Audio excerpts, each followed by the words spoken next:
नमस्कार दोस्तों।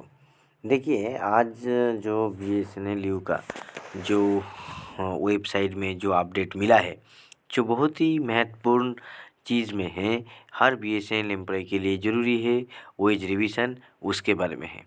इसमें क्या है कि यहाँ पे लिखा गया है, hold wage revision committee meeting expeditiously BSNL writes to PGM ऐसा। ना देखिए यहाँ पे क्या बोला गया है कि बीएसएनएल ने चिट्ठी लिखा है पीजीएम सर को कि इस बारे में कि जो वेज रिवीजन का जो कमेटी है उसको जल्द से जल्द फॉर्म कीजिए। Based on the decision of the last veg revision committee meeting held on 19/12/2024 मतलब 19 दिसंबर को जो हुआ था, BSNL already submitted the 90 live stagnation cases मतलब जो स्टैग्नेशन केसेस मैनेजमेंट के सामने समक्ष रखने के लिए बोला गया था, वो 90 केसेस बीएसएनएल ने रख दिया है तो the chairman of the wage revision committee on 23/12/2024। हाँ, 23 दिसंबर को ही मतलब जो मीटिंग हुआ था उसका 4 दिन के अंदर ही रख दिया गया था।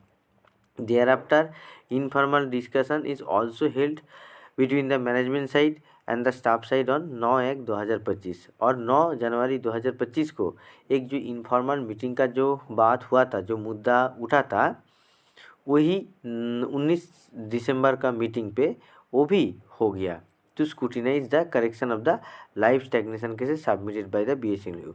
मतलब जो 90 केसेस दिया जा रहा है उसमें कितना सच्चाई है वो मैनेजमेंट साइड ने भी देख लिया। ठीक है, under this circumstances the management on its own should have taken action to convene the next meeting of the wage revision committee. तो यहाँ पे मैनेजमेंट को ही खुद से ये लेना चाहिए था कि कब वेज रिवीजन कमिटी का मीटिंग हो। On 6/1/2025 the BSNL writes letter to the director HR requesting him promptly resolution of the wage revision committee meeting by appointing a new chairman।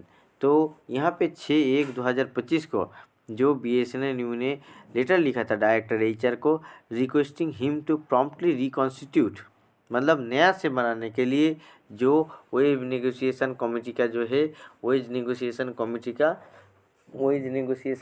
को बनाने के लिए बोला गया है। ठीक है, today BSNL has once again write letter to PGMSR requesting to hold the wage negotiation committee meeting expeditiously। तो यहाँ पे ये बात बोला गया है।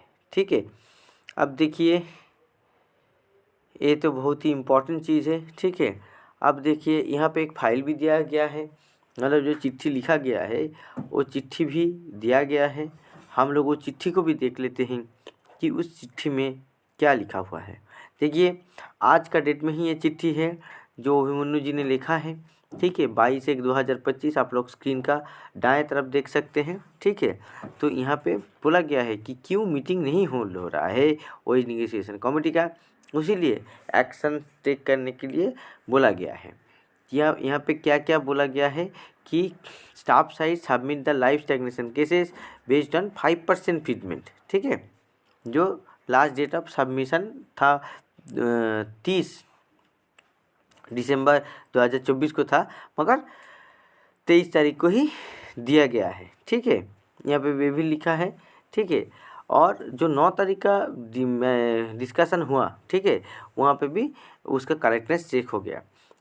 अभी क्या बोला गया है कि since the decision taken on the joint committee for wage negotiation held on 19/12/2024 has already implemented, management ought to have fixed the next date of meeting of joint committee for wage revision promptly. However, it is unfortunate that holding this meeting is getting delayed unnecessarily।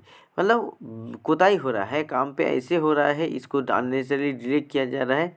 In this connection, BSNL already written to the director HR via reference cited above, requesting to convene the meeting of the joint wage negotiation committee। तो इसमें joint veg negotiation committee का meeting करने के लिए बोला जा रहा है।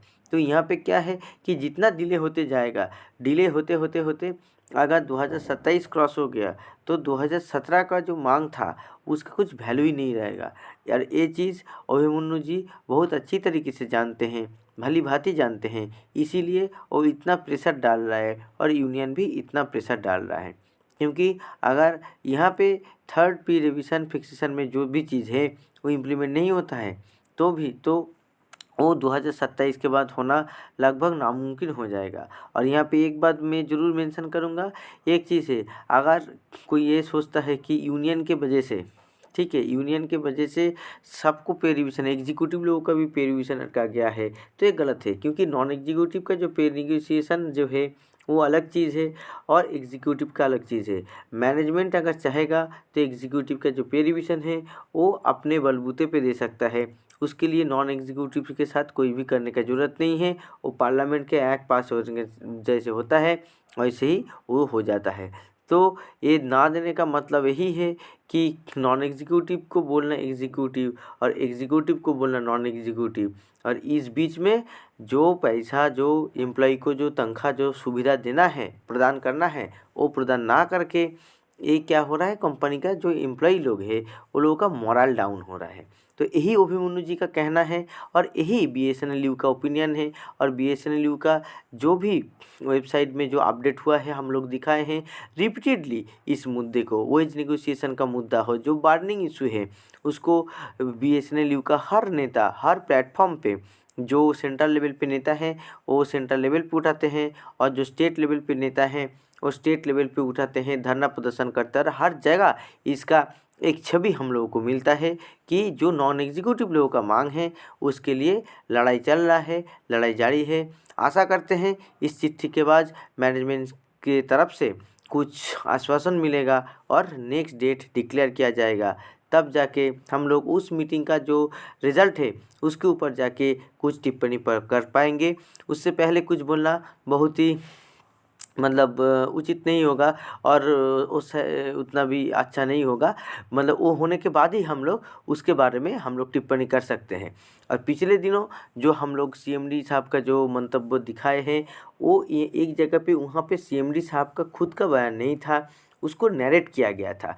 तो बात यही हो जाता है कि जो मतलब बाद के बाद मतलब नेक्स्ट पर 3 साल में कंटिन्यू 3 साल में प्रॉफिट होने की वजह से जो मिलता है, जो चीज़ है, जो नवरत्न मिनीरत्न कंपनी का जो नियम है वो नियम हर किसी के ऊपर लागू होता है, उसके लिए अलग से नहीं होता है। मगर यहाँ पे जो क्लॉज हो रहा है वो अलग क्लॉज की भित्ति करके उसका वो एक नेगोशिएशन मांगा जा रहा है, जिसमें गवर्नमेंट कंपनी द्वारा, गवर्नमेंट का पॉलिसी के द्वारा अगर किसी का लॉस होता है तो उसके लिए जो जिम्मेवारी नहीं है।